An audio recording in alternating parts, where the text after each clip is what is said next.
souvent, les gens ont peur de tomber. Si on sait tomber avec brio, panache, élégance, euh, tomber, chuter, ça fait partie des surprises de la vie qui peuvent être amusantes, joyeuses, légères. Pourquoi pas? La peur peut effectivement faire des choses qui sont tout à fait inappropriées. Et le danger peut venir souvent du fait de faire plutôt que de ne pas faire.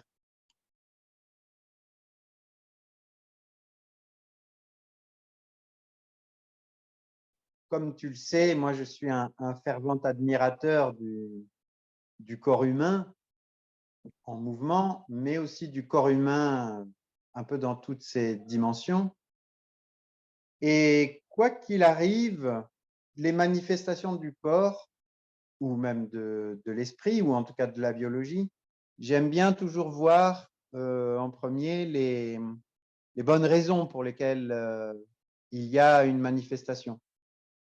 Et bon, quand on pense à la peur, voilà, le surgissement d'une émotion qui vient nous dire, je crois, fais gaffe, maintenant, fais attention. Et donc, bon, on peut voir la manifestation de la peur, c'est une diffusion d'adrénaline ou de noradrénaline, hein, qui peut être perçue comme une espèce de produit dopant qui vient mettre le corps dans des dispositions qui répondent à une situation de danger. En particulier, on peut penser accélération des rythmes biologiques, accélération du rythme cardiaque, accélération du rythme respiratoire, et puis ces hormones qui viennent se diffuser dans le corps et qui permettent des réactions vives, puissantes, une espèce du corps en état d'alerte qui est prêt à répondre à une situation de danger soudaine, quoi.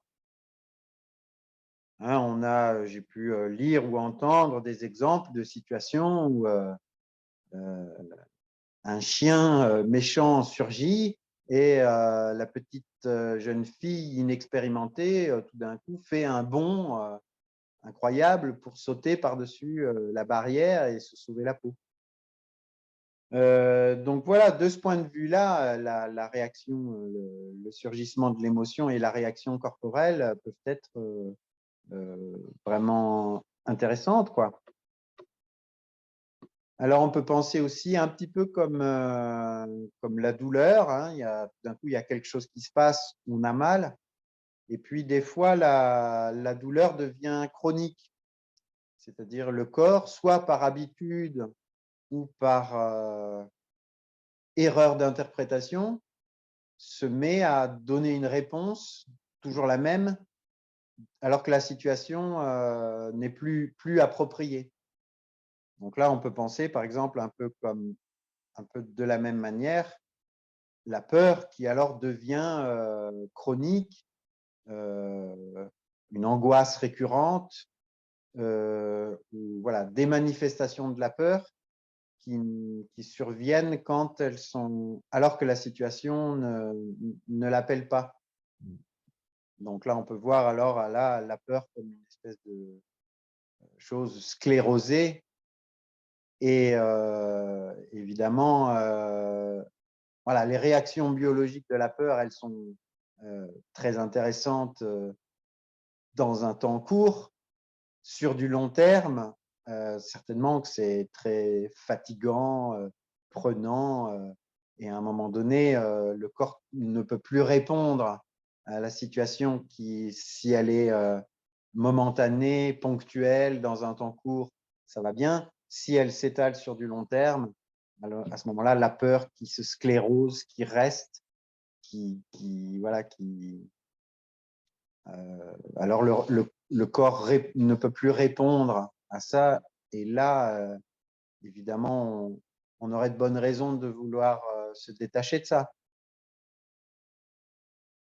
La peur, pour moi, dans mon expérience de vie, je peux la voir euh, dans des tentatives de faire des choses acrobatiques nouvelles.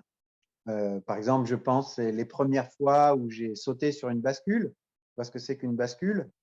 Tu es au bout d'une planche qui est posée sur un pivot, voilà, c'est ça. Et puis, tu as deux mecs en face qui sont sur une petite plateforme à 2,50 m, deux bonhommes qui vont sauter et atterrir sur le bout de la planche. Et là, il faut trouver le rythme, tu vois, dans la flexion de la planche pour pouvoir propulser et s'éjecter à 5 ou 6 mètres de haut et en l'espace d'un instant, lancer la figure et atterrir, si possible, sur les pieds dans un tapis. Donc là, c'est des situations qui sont où voilà, la présence, le sentiment de vraiment de l'instant et le danger est réellement là. Hein. Si on réagit trop tard, la planche nous projette les jambes et on a les genoux qui remontent et c'est trop puissant et trop fort pour réagir. Et trop tôt, tu sautes, tu as les jambes tendues, tu as la planche qui vient te cogner dans des jambes tendues, ça ne va pas non plus, quoi. Et puis là-dedans, il y a des angles précis pour pouvoir s'éjecter et atterrir dans un tapis. Enfin, il y a tout un ensemble de mise en place d'un corps dans l'espace. Comme ça, voilà, c'est très cru, tout de suite, quoi. Voilà, ça, c'est des joyeux souvenirs. Et puis, il y en a d'autres aussi sur le fil, mon travail de fil de ferriste. J'ai travaillé voilà, pendant des années sur un fil assez bas. Et puis, la première fois qu'on monte sur un fil à 2 mètres, voilà, il y a le sentiment du danger qui est très présent. Et puis après, dernièrement, bon, ça m'est arrivé aussi de monter sur des fils bien plus hauts, ou par exemple sur l'exosquelette, il y a plein de fils à 11 mètres de haut. Voilà, j'y vais comme ça, sans sécurité. Donc, je compte sur le souvenir qu'a mon corps de la technique et de l'acquisition d'un savoir-faire qui date, qui vient d'années de pratique, qui fait qu'a priori, techniquement, c'est la même chose. Dans le sentiment et la psychologie, alors, ce n'est pas du tout la même. Et donc, la peur peut s'installer ici. Et ce que je crois, c'est que ce sentiment donc d'un danger imminent, potentiel, je crois qu'il est excellent pour mettre le corps dans un état d'alerte et une présence et voilà, une espèce d'appel du corps à vraiment composer avec toutes les forces qu'on a à l'intérieur de nous pour réagir à la situation. Ça peut arriver que cette peur, si elle est trop prégnante, elle peut faire basculer le corps dans une autre situation qui est plutôt les jambes qui flageolent, le teint qui pâlit et la psychologie qui prend le pas sur le savoir-faire ou la kinesthésie, la proprioception et où à un moment donné, je sais pas, est-ce que c'est une forme de perte de conscience, de confiance, où le doute s'installe et à ce moment-là, on peut vraiment perdre pied et, et voir le corps qui devient incapable et donc voilà, qui se défait de ses apprentissages, de ce savoir-faire, etc. Donc ça peut survenir. Donc tu vois, où est-ce qu'il est comme cette espèce de point de bascule où la peur comme une focalisation de l'attention et un virulent appel au savoir-faire, ou bien ça bascule vers, au contraire, une défaillance, quoi, vers la défaillance. Une chose qu'on peut aussi dans la représentation théâtrale ou dans le spectacle, le trac, ça aussi c'est quelque chose que on vit tous plus ou moins, hein, la représentation, qui, voilà, la présence du public, le fait que voilà, c'est après peut-être des mois ou des heures et des heures d'entraînement, de préparation, etc. Là, c'est maintenant, c'est tout de suite, il va y avoir l'évaluation du public, le bide ou le succès. Qu'est-ce qui va se passer, on ne sait pas. Donc voilà, le trac, qui est, je pense, aussi une espèce de composante ou de forme de peur. Il y en a qui s'en défont jamais, qui en souffrent terriblement. Moi, je sais que, par exemple, ça me fait faire, ça a pu me filer un peu la chiasse pendant un temps, tu vois, des réactions aussi biologiques. Peut-être que c'est aussi partie de la composante biologique, quoi. Il va y avoir un événement inquiétant, il va falloir être disponible. Peut-être que l'idée de s'alléger, tu vois, Oui.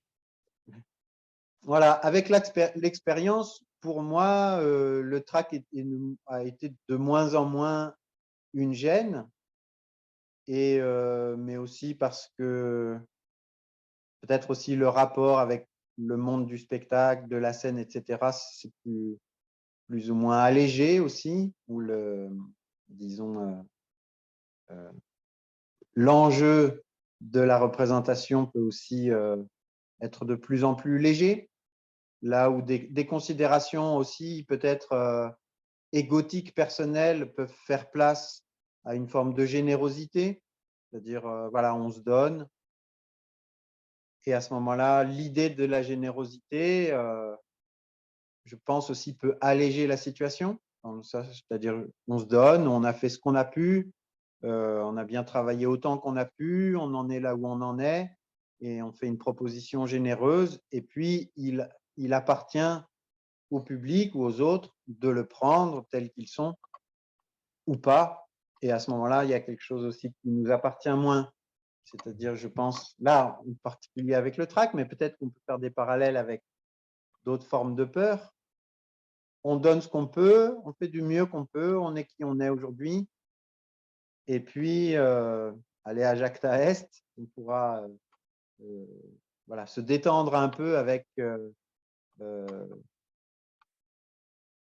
ce qui va se passer, en intégrant aussi que tout ne repose pas sur nos épaules. Par exemple, dans le cadre d'un track de la représentation théâtrale, il appartient, on peut aussi considérer qu'il appartient au public de savoir prendre ce qu'on va lui donner.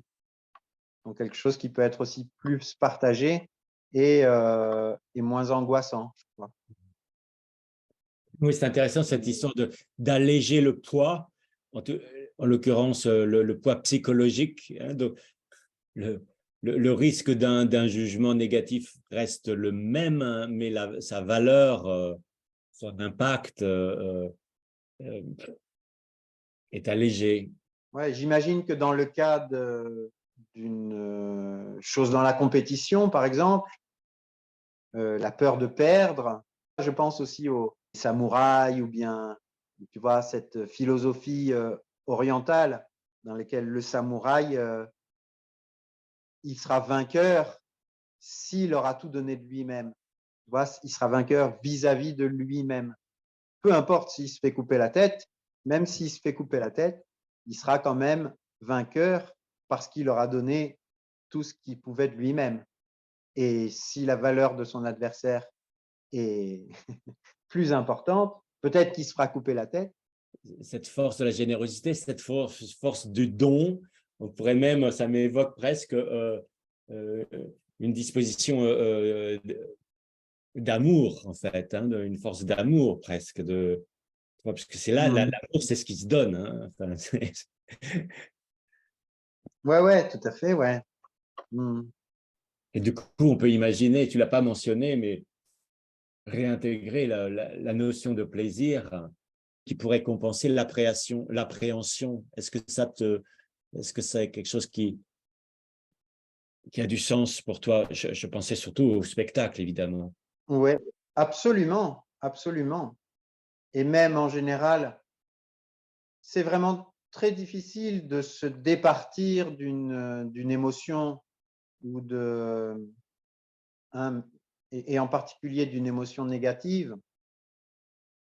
Je trouve qu'en général, plutôt que se départir d'une émotion négative, on peut chercher à la compenser, à la remplacer et à développer une autre émotion qu'on pourrait trouver positive.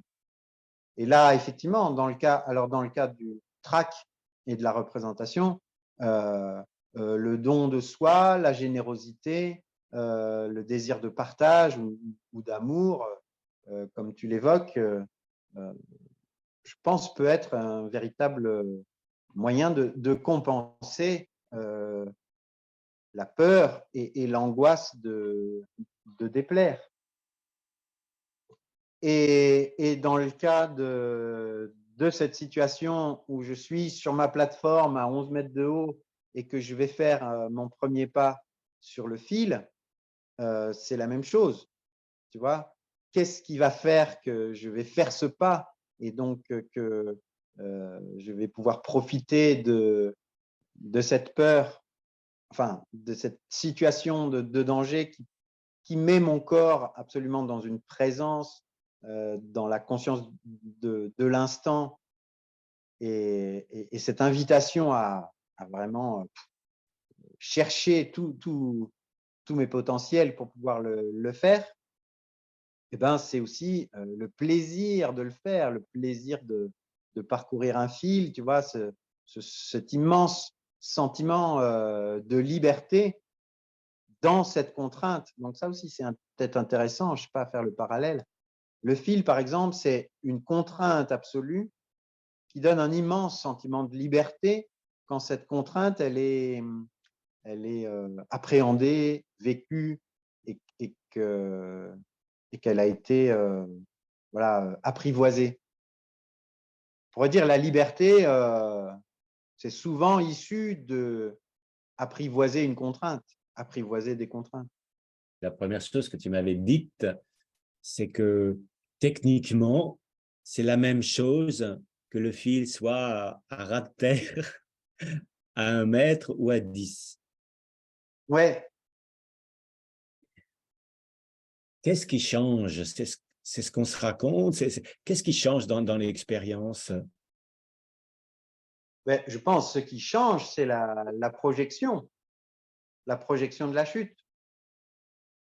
Si tu travailles à 10 centimètres, la possibilité de la chute, la possibilité de l'erreur, elle est toujours présente. Je pense chose. Si tu travailles à 10 ou 30 centimètres, la conséquence de la chute, elle n'a aucune importance. Tu fais un pas sur le côté, tu descends tranquillement.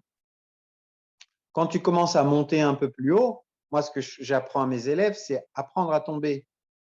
Donc, tomber, attraper le fil et descendre pour apprendre au corps et à l'esprit que les conséquences de la chute ne sont pas dramatiques. Donc, on apprend à tomber.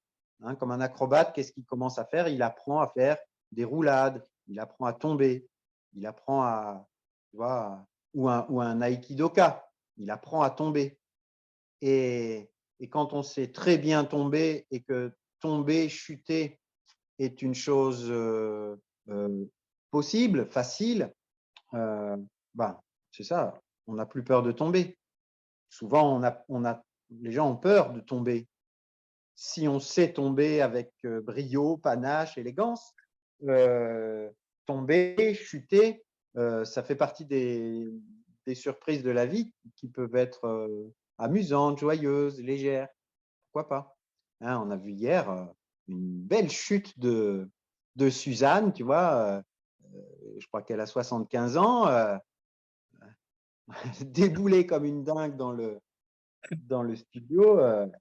elle s'est cassée la gueule et elle est tombée avec panache, brio, plouf, elle a rebondi sur ses fesses, elle a roulé sur le dos. Elle ne s'est pas fait mal, elle était toute contente de, de son expérience. Bon, il y a des études en psycho qui ont montré aussi l'effet public sur quelqu'un qui est un amateur ou un débutant, va avoir tendance à faire dégringoler ses compétences, alors que quelqu'un de très expérimenté va faire plutôt, pourquoi pas, augmenter ses compétences.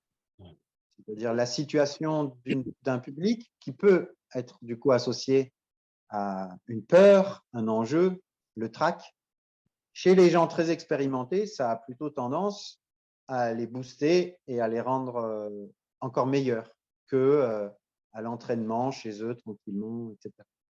Et ça aussi, c'est des choses que moi aussi j'ai pu vivre dans mon parcours de fil de ferriste. Hein, les premiers pas sur un fil en public, en général, c'est beaucoup plus difficile que à la salle d'entraînement, quoi.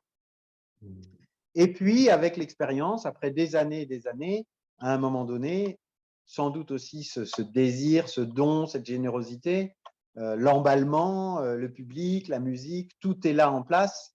Et vraiment, on a envie vraiment de donner, de tout donner. Et là, et il peut y avoir aussi des expériences comme ça, où tout d'un coup, tout réussit magnifiquement.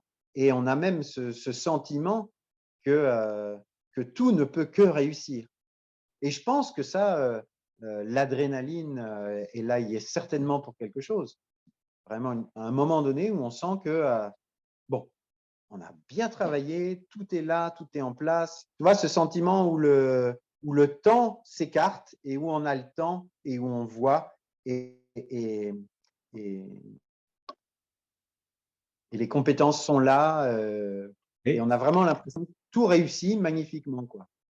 C'est drôle parce que lorsque tu l'évoques, cette situation, ça me donne physiquement l'impression que tu étais porté, alors que tu es dans l'air, hein, mais, Ah oui. mais c'est comme si le public te porte, quelque chose de l'ordre d'un soutien finalement, hein, qui est juste l'antidote à la chute. Hein.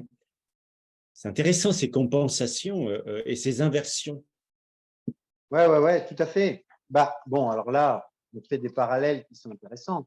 Hein, la compensation d'une émotion par une autre, le fil, c'est qu'une histoire de compensation. Tu tombes à gauche, tu lèves ta jambe droite et tu reviens au milieu. Ou parce que ton corps est en train de tomber vers la droite, tu lances certaines masses de ton corps vers la gauche pour que ton corps revienne, tu vois, comme les effets recul, etc. Et tout ça, ça marche par des phénomènes de compensation. Et alors, juste pour revenir, donc à 30 cm ou à 450 mètres de haut, ces phénomènes physiques de compensation, il n'y a rien qui change. C'est la même chose.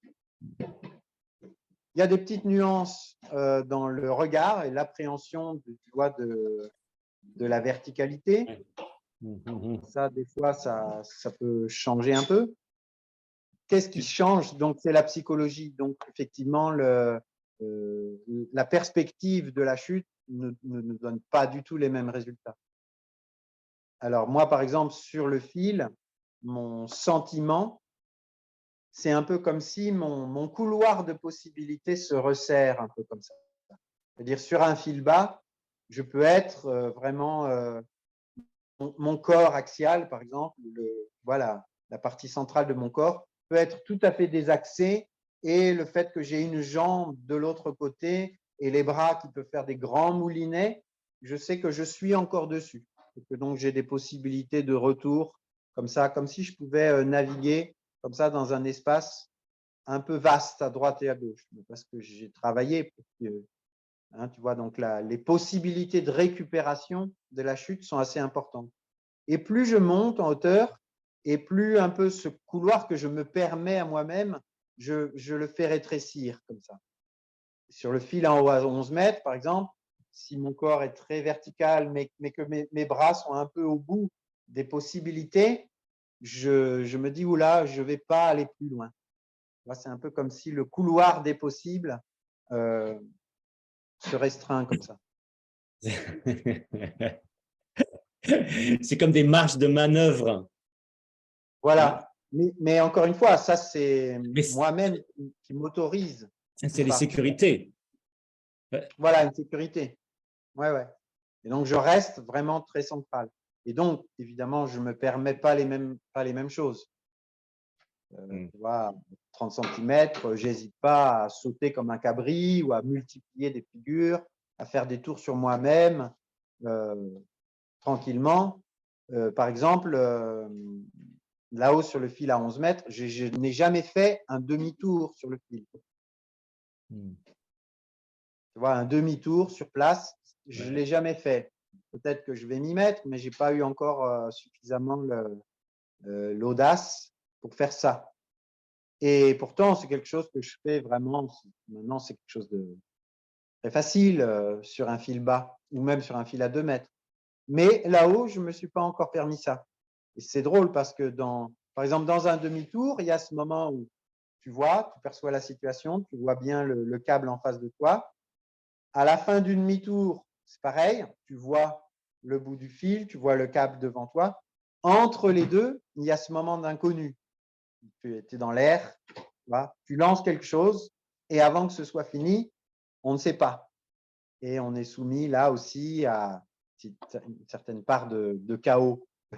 Tu vois, on lance de l'énergie cinétique, on lance les mouvements et à l'atterrissage, on verra bien où on en est. Si on a bien lancé, bon, on a des chances de ratterrir au bon endroit. Mais tu vois, il y a cette chose inconnue entre les deux. Là, c'est une appréhension présente, enfin qui existe maintenant, qui pour l'instant t'empêche de faire cette figure-là. Est-ce que c'est correct de la mentionner comme ça, de la labelliser comme ça? Oui, oui, c'est de la prudence. C'est vraiment de la prudence. Toute ma vie, disons, j'ai beaucoup pris des risques avec mon propre corps et en même temps, toujours avec prudence, puisque me suis jamais vraiment blessé au point d'être véritablement handicapé. J'ai fait beaucoup de choses très un peu audacieuses avec mon corps, mais pas comme un casse-cou, c'est-à-dire toujours parce que je sentais que c'était étape par étape. Et puis moi, j'aime bien travailler même l'acrobatie, et encore plus pour mes élèves, dans des contextes où on peut le faire en toute sécurité. Voilà. Et tu vois, on enlève les sécurités quand la chose, elle est acquise. Tu vois, mettre des gros matelas, se tenir avec des longes, faire des parades, se rassurer. Euh, on, peut, on peut faire des gestes en créant un contexte et un environnement. Quoi qu'il arrive, même si on se plante complètement, il n'y aura pas de conséquences. Ça, c'est un aspect de la pédagogie lorsqu'il s'agit d'aider d'autres, en l'occurrence tes élèves, à surmonter leur peur, parce que j'imagine ils arrivent avec des appréhensions. Enfin, là, tu parles Ouais, de tes peurs, mais il y a aussi celles de tes élèves que tu dois sentir bien aussi, non, avec lequel tu as affaire. ouais, absolument. Et pour moi, par exemple, il y a vraiment quelque chose de très important et qu'on constate souvent, c'est que si la peur s'installe, elle, elle freine complètement l'apprentissage. Elle peut même être un arrêt à la chose. Par exemple, en particulier, il y a quelque chose qui fait toujours très peur, c'est de sauter en arrière, partir en arrière. Par exemple, si tu vois cette figure faire un flip, tu vois, se jeter en arrière, complètement en arrière, se ratterrir sur les mains et revenir sur les pieds ensemble, tu vois cette chose comme une espèce de pont, là, poc, poc, poc. Non, on peut enchaîner ça, les acrobates font ça toujours. C'est sans doute la chose qui est la plus contre-intuitive qui puisse se faire pour un corps humain, puisqu'on se jette en arrière, la tête la première. Alors, on met les mains et tout ça. Et ça, c'est quelque chose qui est flippant. Et je connais plusieurs personnes, élèves, collègues à un moment donné, qui ont fait des carrières, qui ont été des acrobates, etc., et qui n'ont jamais été fichus de faire ça. Ils n'ont jamais pu surmonter cette cette réaction instinctive, à mon avis, qui est par ailleurs très intelligente, de dévier, de changer, de tourner. Tu vois, comme la vrille du chat. Tu vois, le chat, hop, il se tourne pour revenir sur ses pattes, vers l'avant, quoi. Et on en revient au début, c'est-à-dire comment on fait que cette peur, elle ne vienne pas se scléroser, s'installer et devenir une chose, voilà, chronique et qui peut devenir parfois irrationnelle. Parce qu'à un moment donné, même, on met des tapis, on est plusieurs à tenir le corps, il y a des sécurités, etc. Mais si le corps et l'esprit s'est souvenu d'une expérience vraiment traumatique, en fait, la peur s'installe et fige et empêche. Donc, Et alors, et donc pour l'empêcher, cette cristallisation, et pour aider ces, ces sauts, là, vraiment ces sauts dans l'inconnu, hein, ça c'est très littéral hein, en l'occurrence, hein. Il y a autre chose que la sécurisation en fait, dans ta façon d'accompagner et d'aider à cette possibilité de prise de risque, de dépassement. Faire des marches progressives, acquérir des compétences petit à petit, une chose après l'autre.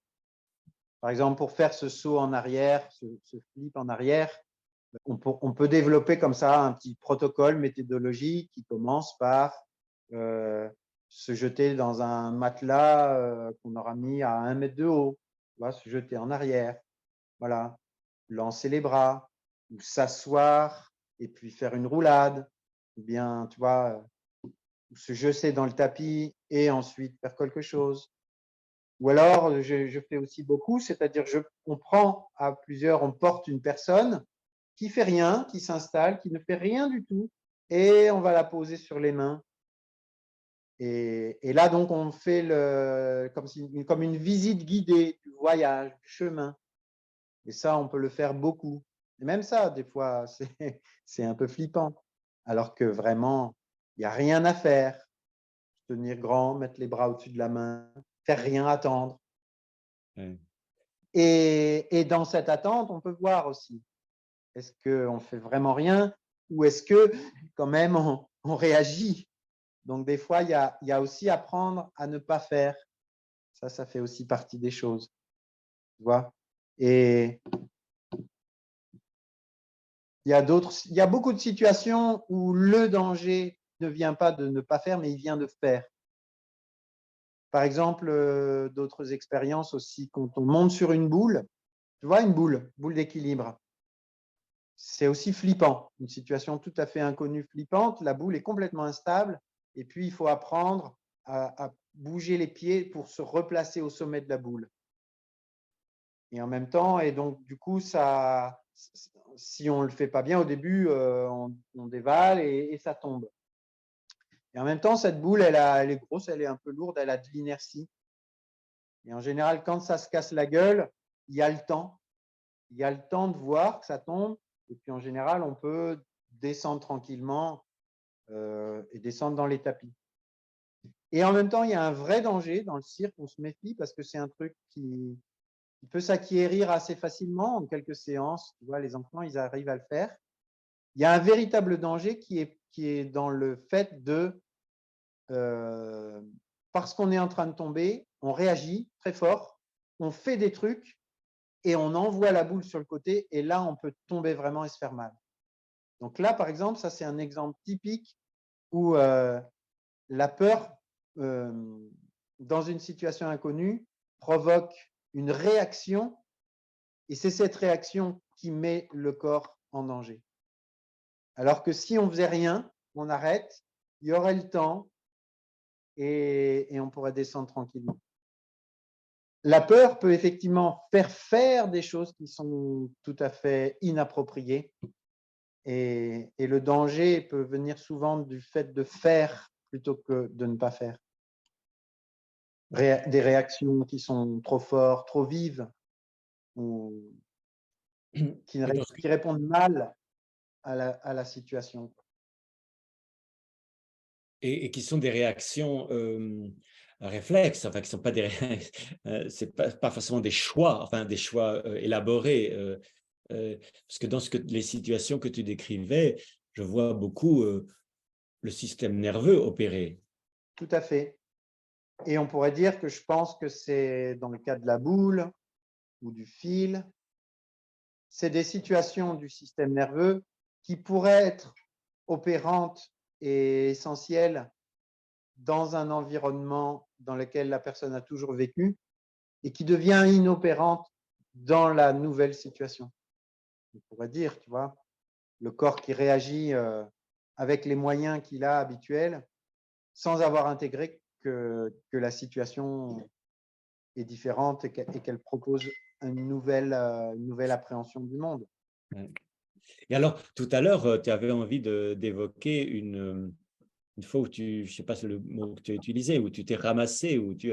Ouais, ouais. Je travaillais tout seul sous un chapiteau. Mes collègues, je ne sais pas où ils étaient, mais j'avais le chapiteau pour moi. J'étais tout seul. Je m'étais mis des gros tapis sous le fil.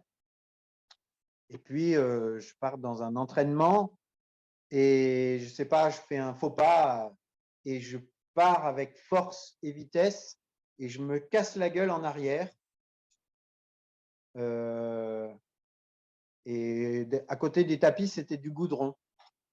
Et j'ai vraiment, et je garde ce souvenir en tête, je me souviens alors je ne sais pas si c'est une espèce d'illusion de ma mémoire, mais je me vois en train de tomber, je me vois me dire pendant la chute des choses du genre ça va aller, je vais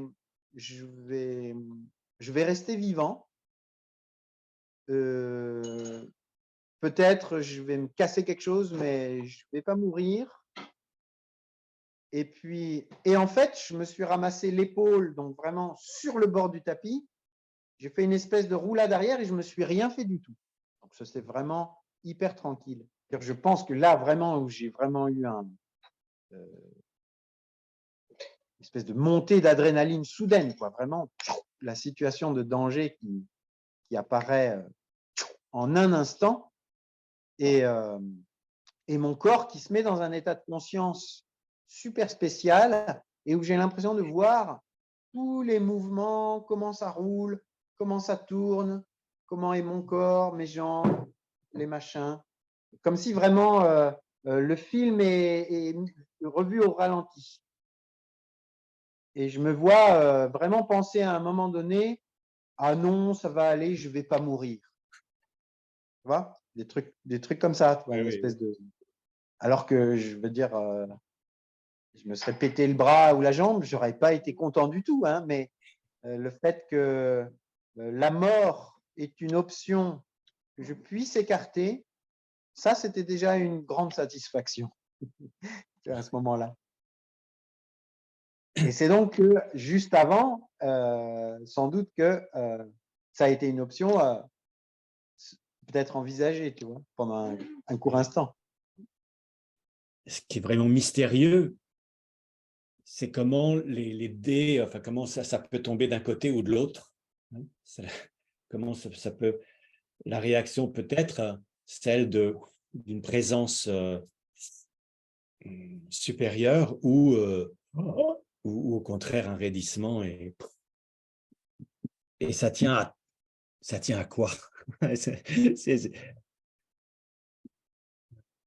y a du mystère là, enfin, il me semble. Moi, en tout cas, ça me donne un goût de mystère, mais je ne sais pas comment toi tu le vis. Et ouais, c'est sûr. Un mystère. Ouais. Et en même temps, il y a quelque chose qui est aussi de l'ordre du travail accompli. J'ai envie de te partager une autre expérience que j'ai vécue dans ma vie, puisque enfin, je le dis comme ça peut paraître presque prétentieux, mais une fois, dans ma vie, pendant l'espace de quelques heures, j'ai eu le sentiment de la non-peur, mais la non-peur totale. Et c'était à l'issue de, c'était à l'époque, je travaillais beaucoup avec un grand maître des arts martiaux vietnamiens, avec lesquels je faisais du Qigong, du Tai Chi Chuan, et, il nous avait initié à une forme de méditation assise, très liée aussi à tout ce travail énergétique. Et donc, certains vendredis soirs, enfin même tous les vendredis soirs à une époque, on allait chez lui, on était une petite bande et on s'asseyait sur un coussin. Voilà, il y a un petit protocole d'entrer dans la méditation. Et parfois, de 1h du matin jusqu'à 4 ou 5 heures du matin, on restait assis sur un coussin comme ça. Et donc, un soir, vers peut-être 4 heures du matin, j'étais avec Elsa. À un moment, j'avais réussi à la traîner jusque-là. Enfin, elle m'avait accompagné à cet endroit-là. Et en sortant, donc vendredi soir à Marseille, un bar était ouvert dans la rue. On descend et on discute, on décide de boire une bière. Et puis là, autour de nous, donc dehors dans la rue, tu vois, il y avait des gens qui faisaient la fête et notamment un mec complètement bourré qui avait l'air d'être vraiment dans une humeur agressive. J'étais tranquille, un peu cool, tu vois. Mais je trouve ça bizarre d'avoir la présence de ce mec agressif comme ça et que moi, ça ne m'affecte absolument pas. D'habitude, j'aurais ressenti une gêne, un malaise, léger peut-être, plus ou moins léger, mais en tout cas, surtout moi qui ne suis pas quelqu'un de très à l'aise en société ou dans ce genre de situation parfois. Et là, absolument pas. Donc, je me suis projeté, je me suis dit, bon, mais qu'est-ce qui se passerait si le mec il venait vraiment vers moi pour m'agresser? Et je me sentais dans un tel état d'esprit que pour moi, ça me semblait une évidence et une facilité de pouvoir tchatcher, trouver une formule, rigoler, lui proposer une bière. Enfin, je sais pas, pour moi, ça me paraissait absolument évident que je trouverais la chose pour détourner la situation pour qu'il m'arrive rien. Donc, je me suis dit ça. Puis ensuite, je me suis dit, bon, mais et si ça marchait pas? Et si le mec, par exemple, le pire du pire, il venait vraiment m'agresser physiquement, genre avec toute la masse de son corps, il viendrait me filer un grand coup de poing dans la figure. Je me suis dit, bon, le mec est un peu bourré, moi je suis jeune, je suis fort, je fais de l'acrobatie, des arts martiaux, je verrais son poing venir sur ma figure, je saurais l'encaisser, amortir les chocs avec mon corps, je pourrais faire une petite roulade au sol, une pirouette. Au pire, j'aurais une petite contusion sur la joue. Même ça me paraissait une situation que je pouvais très facilement accueillir. Pourquoi pas la trouver inattendue, marrante, tu vois, quelque chose qui viendrait me sortir de mon quotidien. Et vraiment, donc, il a fallu me faire tout ce chemin-là pour tester un peu qu'est-ce que c'est que cette espèce d'absence de peur que j'avais à ce moment-là. Donc, je me suis fait ce chemin-là et voilà. Donc, en fait, c'est rien passé du tout, évidemment. Tu vois, c'était juste le fruit de projection. Mais je trouve ça intéressant parce que il s'est rien passé. Enfin, il s'est rien passé. À part un travail de méditation, donc de rien faire et d'une espèce d'écoute sensible à l'intérieur de soi, qui fait que dans toutes ces situations qui d'habitude seraient un peu effrayantes, angoissantes, finalement, il y a une immense part d'irrationnel, de réactions peut-être qui viennent de notre histoire ou de tas de choses. Et que là, pendant 7 heures, là, dans une rue à Marseille, tout ça m'est apparu comme pas nécessaire. Quand même le travail spécifique que tu as fait de confrontation à ces prises de risques répétées dans le domaine de l'acrobatie, dans le domaine du spectacle aussi. est-ce que cette éducation-là transparaît, il me semble, t'aide à gérer autrement d'autres appréhensions par rapport aux choses de la vie qui n'ont pas, enfin, qui sont pas liées à ces pratiques-là? Est-ce que tu crois qu'il y a un transfert enfin, où tu t'es vu progresser Oui, certainement. Et puis en même temps, il peut y avoir des va et des viens. Mais par exemple, il y a quelques années, une période de ma vie où il y a eu un grand saut dans l'inconnu un peu. Tu vois, on a déménagé, on avait un projet de, de monter un lieu et tout. Puis avant que ça se fasse, je me suis retrouvé un peu dans une situation où tous mes repères, j'avais abandonné beaucoup de choses que je faisais avant. On s'est retrouvé dans voilà, dans plus les mêmes repères. Et puis, il m'est revenu des choses de l'ordre de une timidité très, très importante qui m'a rappelé, qui m'a ramené à mon adolescence, à ma préadolescence même. Tu vois, des choses qui qui sont revenues, qui sont ressurgies dans des périodes comme ça. Alors, ce qui est quand même très intéressant, c'est que par rapport à ce moment-là, il y avait toute cette maturité comme, où je pouvais me regarder en train de vivre ça. Et il y avait cette maturité, cette distance qui fait que j'étais aussi j'étais intéressé par regarder ces aspects-là. Comme il y avait une partie de moi qui trouvait ça intéressant de faire cette étude de cette timidité adolescente qui revenait comme ça, presque avec un regard, ouais, presque amusé, intéressé. Et pas que, parce que c'était aussi tu vois, bien flippant, tu vois, à 40 ans passés, de me retrouver à espérer et pas croiser quelqu'un que je connaisse dans la rue parce que quand je lui dirais bonjour, ça sonnerait faux, ou, tu vois, ce genre de trucs. inconfort? Voilà, inconfortable absolu, fragile, bancal, minable. Oui, et Et c'est intéressant. en même temps, je trouve que c'est aussi charmant de se dire, tu vois, rien n'est véritablement acquis. Enfin, nos découvertes, nos expériences, elles ont aussi cette fragilité, ce caractère un peu éphémère qui fait que on peut toujours continuer, réapprendre, recommencer.